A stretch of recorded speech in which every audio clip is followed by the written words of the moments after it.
Can Trae Young become better than Steph Curry? Since Trae Young's high school prep days at Norman North High School in Norman, Oklahoma, the 6-foot guard has been the center of Steph Curry comparisons. Questions such as, could he be the next Steph Curry? Is he better than Steph Curry was at this age? And how long will it take him to pass Steph? Have drowned out most of his on-court production for a majority of Young's career. However, despite being in just his third year in the league, Young has definitely seemed to hit his stride, leading the Hawks to the conference finals for the first time since 2015, while averaging over 25 points and 8 assists for the second consecutive season.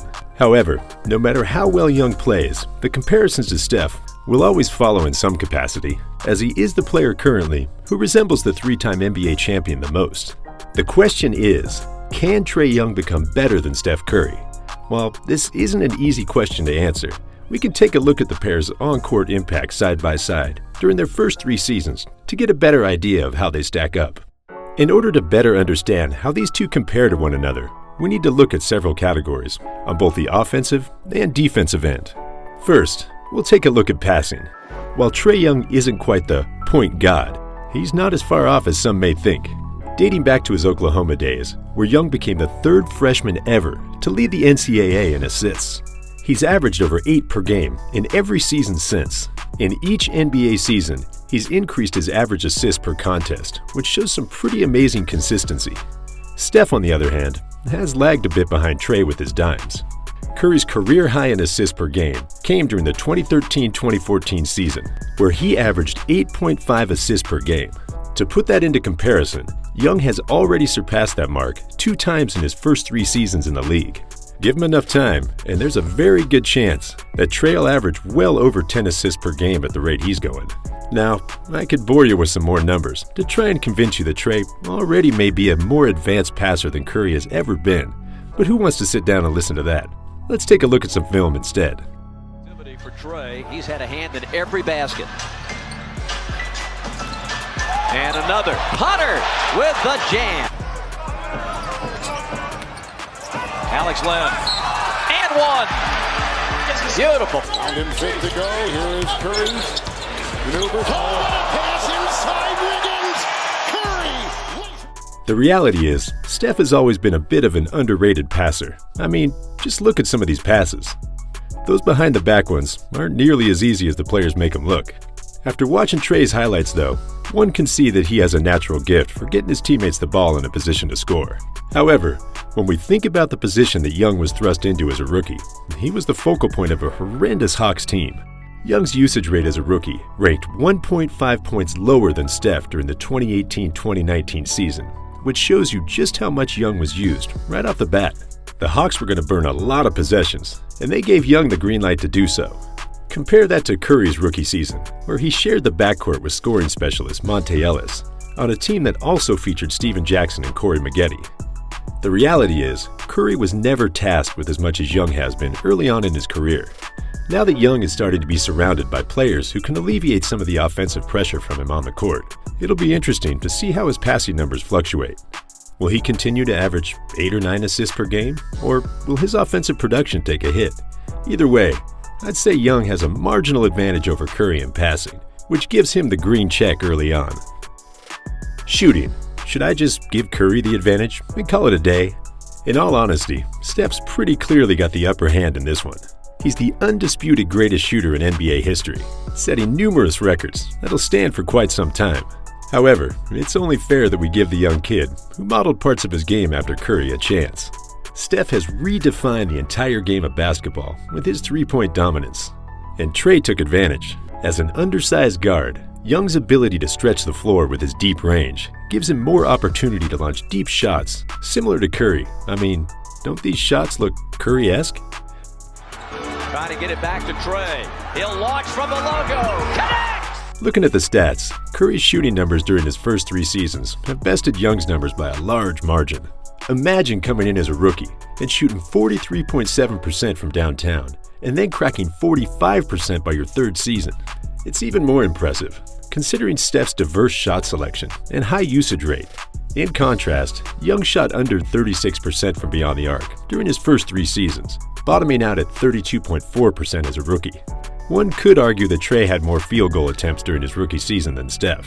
However, The numbers show that he only averaged roughly one more shot per game. Young's biggest challenge in taking the next step in his shooting is to improve his overall efficiency, which should come in time. Players like Young, who've been the focal point of their offenses for most of their playing careers, can often be a little too trigger-happy, causing a decline in numbers and overall efficiency. In order for Young to crack Curry's stratosphere in the shooting department, he needs to first focus on this. Advantage in shooting definitely goes to Steph. Now on to scoring. Fresh off a season where he averaged a career high of 32 points per game, Steph's scoring ability looks pretty rock solid right now. At the ripe old age of 33, he looks better than ever in the scoring department, especially with the lack of depth on the current Warriors roster. I remember the game this past season where Steph shot the lights out against the Celtics. Man, hitting from all areas of the court. Whether it was Marcus Smart, Grant Williams, or Kemba Walker, Steph was making it rain. Here's my favorite clip from that game. Curry spins. Step back, trying to draw another foul, and it goes in! How do you honestly guard that? But anyway, back to the main topic of scoring.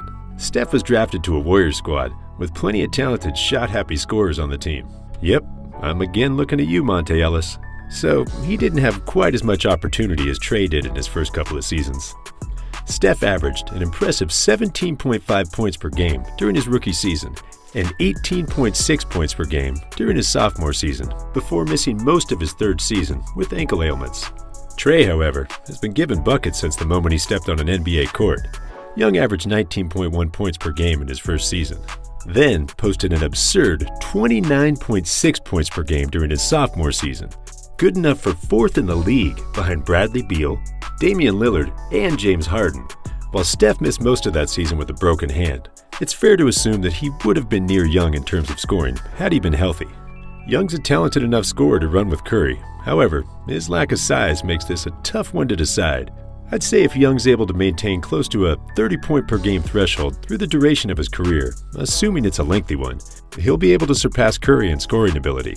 His natural feel and crafty ability to get the ball in the basket from a young age makes his ceiling a bit higher than Curry's. However, the consistency across his career will be extremely important if he wants to surpass the chef. Much like shooting, Curry's got the clear edge from the get-go in this category. Young's been a bottom 5 defensive player for 2 of his first 3 seasons, improving to the 15th worst spot this past season. However, much of that may have been the Hawks' inability to cover up his defensive weakness, so we have to take all that into consideration as well. While Curry isn't racking up All-NBA defensive awards, he's steadily improved his defense throughout his career. Playing next to Klay Thompson and Draymond Green has certainly helped to alleviate defensive pressure off him as well. And furthermore, Curry is also ranked in the top 5 in steals per game several times, even leading the league during the 2015-2016 season with 2.1 steals per game. Curry's defensive ascent was key to the Warriors' dynastic run through the mid to late 2010s, as the Warriors could focus on running their small ball units instead of covering up for his defensive liabilities. Even ranking average is enough for teams with undersized guards, if they can figure out a way to scheme and eliminate the player's exposure on the defensive end.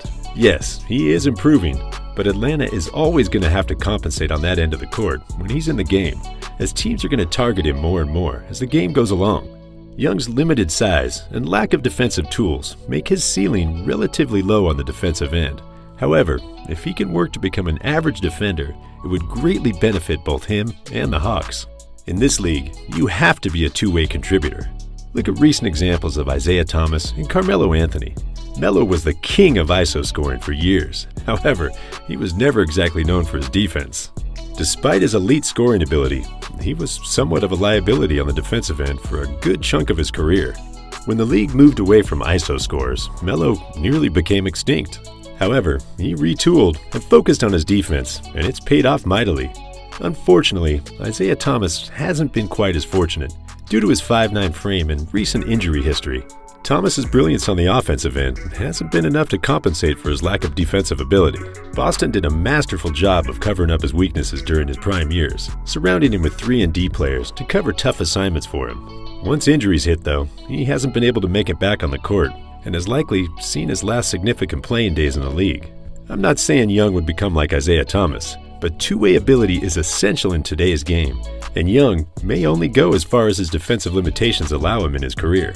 This one goes to Steph. While statistics can be impressive, The game is ultimately about winning and losing.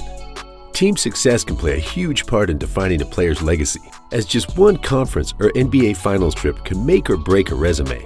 Just look at Chris Paul, 16 years and 0 Finals appearances until now. Man, hats off to him. Anyway, Young's Hawks were lottery teams during his first 2 seasons. They went 29-53 during his rookie season, then dropped to 20-47 during his second season. Roughly halfway through this season, it looked like things may be headed the same direction. After a coaching change, however, as of today, the Hawks are currently battling out the Milwaukee Bucks for a spot in the NBA Finals. As wild as it seems, this is certainly something that's going to have a positive impact on Trae's career, as a certain other player got his career kickstart after starring in the 2013 playoffs. Yep, I'm talking about Steph Curry. He and the underdog Warriors knocked off the Denver Nuggets before falling to the Spurs in 6 games during the 2013 postseason.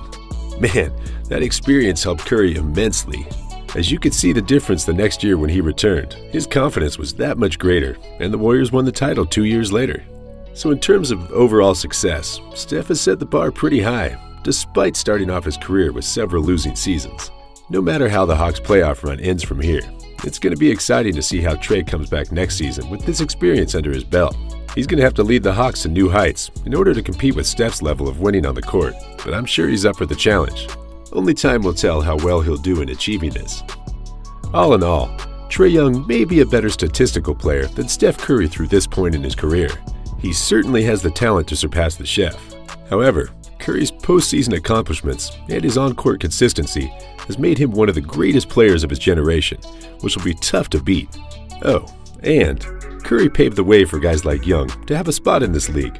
Despite this, Trae Young is one of the brightest young stars in the NBA and will certainly carry the torch for the league's best shooters once Steph's playing days are over. Despite Steph's advancing age, he hasn't quite passed the torch yet, especially after his performance this past season. He's still got a lot left in the tank. And just as he once chased Ray Allen, Trae Young will be doing the same with him. Whether or not Trae will eventually surpass Steph remains to be seen. However, it sure will be fun to watch him try. In order for Trae to beat Curry, though, he's going to have to break some of his records. I got a video right here where I go over countless league records that have been shattered in 2021. And you know what? Stephen Curry was at the forefront of breaking records. It's an intense video, guys, but I'm sure you'll love it. Click it, watch it, and I'll see you on the other side. As always, thanks for watching. See you next time. Peace.